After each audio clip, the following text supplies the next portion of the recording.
Hi everyone, I'm Frankson. So நம்ம இந்த வீடியோவில் எதை பற்றி பார்க்க போகிறோம்னா setting aside of arbitral awards. So இந்த டாப்பிக்கை பற்றி நம்ம தெரிஞ்சுக்கணுன்னா ஆர்பிட்ரேஷன் அப்படின்னா என்னென்னு நமக்கு முதல்ல தெரியணும். ஸோ ஃபஸ்ட் நம்ம ஆர்பிட்ரேஷன்னா என்ன அப்படின்னு பார்ப்போம். So arbitration is a process of dispute resolution between பார்ட்டிஸுங்கிறாங்க. அதாவது ரெண்டு பார்ட்டிஸ் நடுவில் இருக்க டிஸ்பியூட்டை ரிசால்வ் பண்ணுற ஒரு மெக்கானிசத்துக்கு பேர் தான் ஆர்பிட்ரேஷன். இந்த ஆர்பிட்ரேஷன் எதோட அல்டர்னேட்டிவ்னு பார்த்தீங்கன்னா லிட்டிகேஷன், அதாவது கோர்ட்டில் போய் நீங்கள் கேஸ் போடுறதோட இன்னொரு அல்டர்னேட்டிவ் வே தான் இந்த ஆர்பிட்ரேஷனுங்கிற விஷயம்.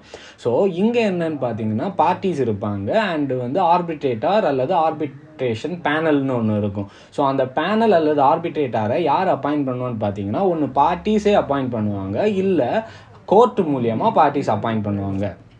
அண்ட் பார்த்தீங்கன்னா இந்தியன் ஆர்பிட்ரேஷன் லா எதை ரிலேட் பண்ணியிருக்குன்னா மேக்ஸிமம் இங்கிலீஷ் ஆர்பிட்ரேஷன் லா தான் ரிலேட் பண்ணியிருக்கு. அண்டு 1940 தான் இந்தியாவோட ஃபஸ்ட்டு ஆர்பிட்ரேஷன் லா எனாக்ட் பண்ணாங்க. அண்ட் அதோட பேர் என்னென்னு பார்த்தீங்கன்னா arbitration act 1940. And it was replaced by arbitration and conciliation act of 1996. Next நம்ம எதை பற்றி பார்க்க போகிறோம்னா ஆர்பிட்ரல் அவார்ட். ஸோ இதை ஆர்பிட்ரேஷன் அவார்டுன்னு சொல்லுவாங்க. ஸோ வென் ஒரு ஆர்பிட்ரேஷன் எண்டுக்கு வருதோ அப்போ ஆர்பிட்ரேஷன் பேனல் அல்லது ஆர்பிட்ரேட்டர் இந்த ஆர்பிட்ரல் அவார்டை பாஸ் பண்ணுவாங்க. ஒரு லிட்டிகேஷன் கோர்ட்டில் எப்படி ஆர்டர் பாஸ் ஆகுதோ அதே மாதிரி தான் ஒரு ஆர்பிட்ரேஷனோட ஆர்டர் தான் இந்த ஆர்பிட்ரல் அவார்டு. ஸோ இந்த பார்ட்டிஸோட டிஸ்பியூட்டை பொறுத்து டிஃப்ரெண்ட் டைப்ஸ் ஆஃப் ரெமடிஸ் அவார்டாக பாஸ் பண்ணுவாங்க. ஸோ அதில் பார்த்தீங்கன்னா கைண்ட்ஸ் என்னெல்லாம் இருக்குதுன்னு பார்த்தீங்கன்னா money, then injunctive remedies, then incentive, then creative relief. So award based on மணின்னு பார்த்தீங்கன்னா ரெண்டு பார்ட்டிஸில் ஒருத்தவங்களுக்கு மணி பேசிஸில் அவங்களோட சொல்யூஷன் தேவைப்படும். ஸோ ரெண்டு பார்ட்டிஸில் எந்த பார்ட்டி அந்த மணி தேவைப்படுற பார்ட்டியோ அந்த பார்ட்டிக்கு அது அதர் பார்ட்டி மணி கொடுத்து அந்த டிஸ்பியூட்டை சால்வ் பண்ணிடுவாங்க. ஸோ அது மாதிரி விஷயத்தில் பாஸ் பண்ணப்படுறது தான் இந்த award based on money.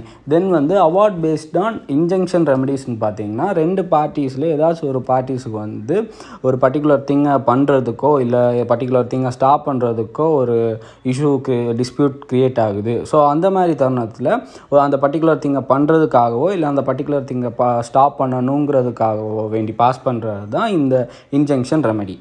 So next ஒன்று பார்த்திங்கன்னா இன்சென்டிவ். ஸோ இன்சென்டிவ்னா என்னென்னு பார்த்தீங்கன்னா கான்ஃப்ளிக்ட் மைண்டடாக இருக்க பார்ட்டிஸுக்கு ஃபேவராக கொஞ்சம் இன்சென்டிவ் பாஸ் பண்ணுவாங்க in order to encourage them towards the award what they passed.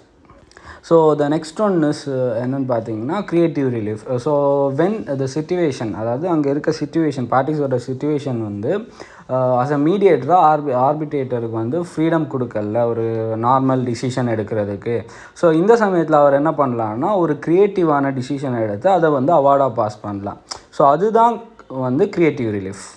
So இப்போ நம்ம setting aside of arbitral award பற்றி பார்ப்போம். ஸோ செட்டிங் அசைட் மீன்ஸ் ஒரு ஆர்பிட்ரேஷன் அவார்ட் பாஸ் பண்ணதை கோர்ட் செட் அசைட் பண்ணுறது. ஸோ நார்மலாக என்ன சொல்கிறாங்கன்னா இந்த பார்ட்டிஸ் ஆர்பிட்ரல் அவார்டு அகேன்ஸ்டாக அப்பீல் பண்ண முடியாது அப்படிங்கிறாங்க. அண்ட் சுப்ரீம் கோர்ட்டும் என்ன சொல்லுதுன்னா இந்த arbiter where the judge appointed by the parties and the award passed by him should not be interfered அப்படின்றாங்க. பட் ஈவன் தோ இந்த மாதிரி அவங்க சொன்னாலுமே it doesn't mean that there is no check in the conduct of the arbitrator. அதாவது arbitrator certain ப்ரொசீஜர்ஸை follow பண்ணி ஒரு கரெக்டான good faith and good மோட்டிவோட தான் அந்த ஆர்பிட்ரேஷனை நடத்தணும். But if he fails in that conduct, then the law will give some remedies against the award which was passed by the particular arbitrator. So grounds for setting aside of arbitral award. Section 34 of Arbitration and Conciliation Act of 1996 gives the grounds for setting aside of arbitral award by the courts.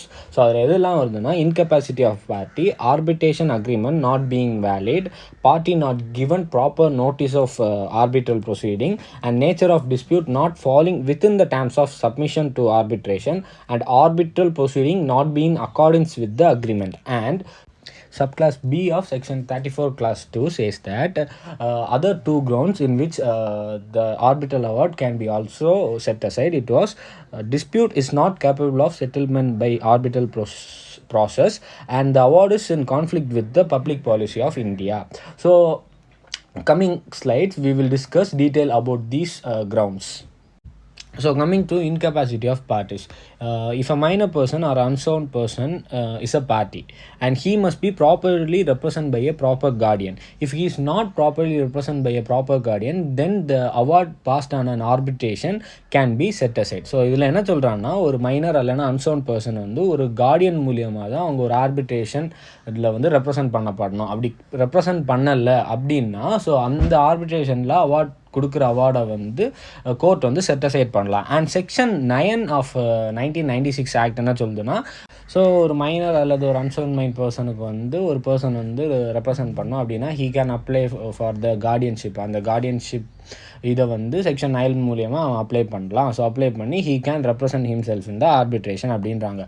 So the ground of incapacity எப்போ அவைலபிளாக இருக்கும்னா, for set asiding when a person or a minor வந்தோ இல்லை ஒரு unsound mind person வந்து ஒரு இன்கம்பிட்டன்ட் பர்சனால் represent பண்ணப்பட்டாலோ, இல்லை வந்து ஒரு அவங்களுக்கு ரெப்ரசன்ட் பண்ண யாருமே இல்லை அப்படிங்கிற பட்சத்தில் தான் இந்த ஸ்டாண்ட் வந்து அவைலபிளாக இருக்கும்.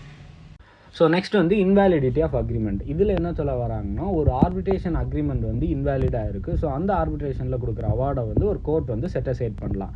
ஸோ ஒரு வேலிடிட்டி ஆஃப் ஆர்பிட்ரல் அக்ரிமெண்ட்டை வந்து எப்படி நம்ம சேலஞ்ச் பண்ணுறதுனா, இட் இஸ் சேம் லைக் ஒரு கான்ட்ராக்டை எப்படி நம்ம சேலஞ்ச் பண்ணுவோமோ சேம் லைக் அதே மாதிரி தான் ஆர்பிட்ரல் அக்ரிமெண்ட்டையும் சேலஞ்ச் பண்ணணும். அண்ட் வந்து இன்னொரு விஷயம் சொல்கிறேன், ஒன்ஸ் ஒரு கான்ட்ராக்ட் வந்து இன்வேலிடாக இருக்குது, ஸோ இதில் வந்து ஆர்பிட்ரேஷன் கிளாஸ் இருக்குது. ஸோ அந்த கிளாஸ் வந்து வேலிடாக இருக்குமா இல்லையான்னு பார்த்தா இருக்காது. ஒன்ஸ் the contract வந்து இன்வேலிட்னா ஆர்பிட்ரேஷன் கிளாஸும் இன்வேலிட் தான். ஸோ நெக்ஸ்ட் நம்ம எதை பற்றி பார்க்க போகிறோம்னா, notice not given to the parties. So subclause A3 of section 34 clause 2 என்ன சொல்லுதுன்னா, it allows a party to challenge on the ground if proper notice is given. அதாவது ஒரு ஆர்பிட்ரேஷன் நடக்கும்போது எதர் பார்ட்டி, ரெண்டு பார்ட்டிக்குமே ஆர்பிட்ரேஷன் பற்றின நோட்டீஸ் கொடுக்கணும். தென் வந்து ஆர்பிட்ரேட்டர் அப்பாயிண்ட் பண்ணுற நோட்டீஸ் கொடுக்கணும். ஸோ இந்த நோட்டீஸை வந்து இவங்க அனுப்பலை அப்படின்னா வந்து அந்த பர்டிகுலர் ஆர்பிட்ரேஷனில் வந்து கொடுக்குற ஆர்பிட்ரல் அவார்டை வந்து தே கேன் சேலஞ்ச். அண்ட் வந்து செக்ஷன் 23 கிளாஸ் 1 என்ன சொல்லுதுன்னா, the arbitral tribunal has to determine time within which the statement must be filed, and the termination must be communicated to the parties by a proper notice. அதாவது ஒரு ஆர்பிட்ரல் tribunal வந்து ஒரு ஸ்டேட்மெண்ட்டை வந்து எப்போ ஃபைல் பண்ணணும் அப்படிங்கிறத வந்து அவங்க முன்கூட்டியே சொல்லணும். அண்ட் இந்த பர்டிகுலர் டிட்டர்மினேஷனை வந்து ரெண்டு பார்ட்டிஸுக்குமே நோட்டீஸ் மூலியமாக தெரியப்படுத்தணும். ஸோ நெக்ஸ்ட் வந்து செக்ஷன் 24 கிளாஸ் 2 என்ன சொல்லுதுன்னா, it mandates that the parties shall be given sufficient advance notice of any hearing or meeting of the tribunal for the purpose of inspection of document, goods or other property. அதாவது இது என்ன சொல்லுதுன்னா, ஒரு குறிப்பிட்ட கால அளவுக்கு முன்னாடி அவங்களுக்கு வந்து நோட்டீஸ் கொடுக்கணும். லைக் ஒரு hearing meeting for the inspection of document அப்படிங்கிற வரும்போது லைக் அவங்க வந்து ஒரு குறிப்பிட்ட காலத்துக்கு முன்னாடியே ரெண்டு பார்ட்டிஸுக்கும் நோட்டீஸ் கண்டிப்பாக அனுப்பணும். ஸோ இது மாதிரி உள்ள சிச்சுவேஷனில் ப்ராப்பராக நோட்டீஸ் அனுப்பாமல் ஒரு ஆர்பிட்ரல் அவார்ட் பாஸ் பண்ணியிருந்தாங்கன்னா, ஸோ அந்த ஆர்பிட்ரல் அவார்டை வந்து நம்ம வந்து சேலஞ்ச் பண்ணலாம். சேலஞ்ச் பண்ணி நம்ம வந்து அதை வந்து செட் அசைட் வந்து கோர்ட் மூலியமாக பண்ணிக்கலாம். ஸோ நம்ம நெக்ஸ்ட் எதை பற்றி பார்க்க போகிறோம்னா, award beyond the scope of reference or jurisdiction. So ஒரு ஆர்பிட்ரல் அக்ரிமெண்ட்லேயே அந்த ஆர்பிட்ரேட்டரோட பர்டிகுலர் அத்தாரிட்டி அண்ட் ஜூரிஸ்டிக்ஷன் கொடுத்துருப்பாங்க. ஸோ ஒன்ஸ் அவர் ஆர்பிட்ரல் அவார்ட் பாஸ் பண்ணுறதுக்கு முன்னாடி he should act within the jurisdiction. அந்த பர்டிகுலர் அத்தாரிட்டி கீழே தான் அவர் ஒர்க் பண்ணணும். இஃப் அவர் வந்து அவரோட ஜூரிஸ்டிக்ஷன் அல்லது அத்தாரிட்டி தாண்டி ஒரு ஆர்பிட்ரல் அவார்ட் கொடுக்குறாருன்னா அதை வந்து நம்ம செட் அசைட் பண்ணலாம். ஸோ இதை வந்து எந்த செக்ஷனில் சொல்கிறாங்கன்னா, class A4 of section 34 class 2ல் சொல்கிறாங்க. ஸோ அங்கே என்ன சொல்கிறாங்கன்னா, த award which was given beyond the scope of reference or it is not falling with the terms of reference or it contains a decision matter beyond the reference, then it can be set aside by the court அப்படிங்கிறாங்க. So next வந்து நம்ம பார்க்க போகிறது வந்து illegality in arbitral procedure. So section 34 clause 2A5 என்ன சொல்லுதுன்னா, ஒரு ஆர்பிட்ரல் அவார்டை வந்து சேலஞ்ச் பண்ணி செட் அசைட் பண்ணலாம் இஃப் அந்த ஆர்பிட்ரல் அவார்டு வந்து ப்ரொசீஜர் வந்து ஆர்பிட்ரல் அக்ரிமெண்ட் பிரகாரம் ஃபாலோ பண்ணல, இல்லை வந்து அந்த there is composition of arbitral panel வந்து அக்ரிமெண்ட் பிரகாரம் இல்லை, அல்லது வந்து there is improper conduct of procedure or வந்து the procedure which should be followed according to the act வந்து கரெக்டாக ஃபாலோ பண்ணல. இது மாதிரி விஷயங்கள் நடந்தால் அப்போது வந்து அந்த ஆர்பிட்ரல் அவார்டை வந்து நம்ம சேலஞ்ச் பண்ணிக்கலாம். ஸோ என்ன சொல்கிறாங்க, failure to follow the procedure of the agreement or the procedure which was prescribed by act அப்படின்னா வந்து it was considers a misconduct of arbitrator. So the award passed by the arbitrator is not consider as a correct award and it can be set aside அப்படிங்கிறாங்க. So subclause A of clause 3 of section 12 என்ன சொல்லுதுன்னா, first ஒரு arbitrator வந்து ப்ரொசீஜரை கரெக்டாக follow பண்ணல அப்படின்னா இந்த class மூலிமா நம்ம வந்து ஆர்பிட்ரேட்டரை வந்து சேலஞ்ச் பண்ணலாம். ஸோ சப்போஸ் அவங்க வந்து இந்த கிளாஸில் வந்து ஆர்பிட்ரேட்டரை சேலஞ்ச் பண்ணி இஃப் தே கெனாட் சக்சீட் அப்படின்னா தான் they can go for section 34 which is use for set asiding the award which was passed by him. So next நம்ம பார்க்க போகிறது பார்த்திங்கன்னா டிஸ்பியூட் நாட் ஆர்பிட்ரபிள். ஸோ குறிப்பிட்ட சில மேட்டர்ஸ் மட்டும்தான் ஆர்பிட்ரேஷன் கீழே கொண்டு வர முடியும். லைக் இந்த பார்ட்டிஸோட ப்ரைவேட் ரைட் ரிலேட்டடான மேட்டர்ஸை தான் ஆர்பிட்ரேஷனுக்கு ரெஃபர் பண்ண முடியும். த மேட்டர்ஸ் சச்சஸ் கிரிமினல் நேச்சர் உள்ள மேட்டரோ இல்லை இன்சால்வன்சி ப்ரொசீடிங்ஸோ அது matters relating to public right இது மாதிரி உள்ள விஷயங்களை வந்து ஆர்பிட்ரேஷனில் கொண்டு வர முடியாது.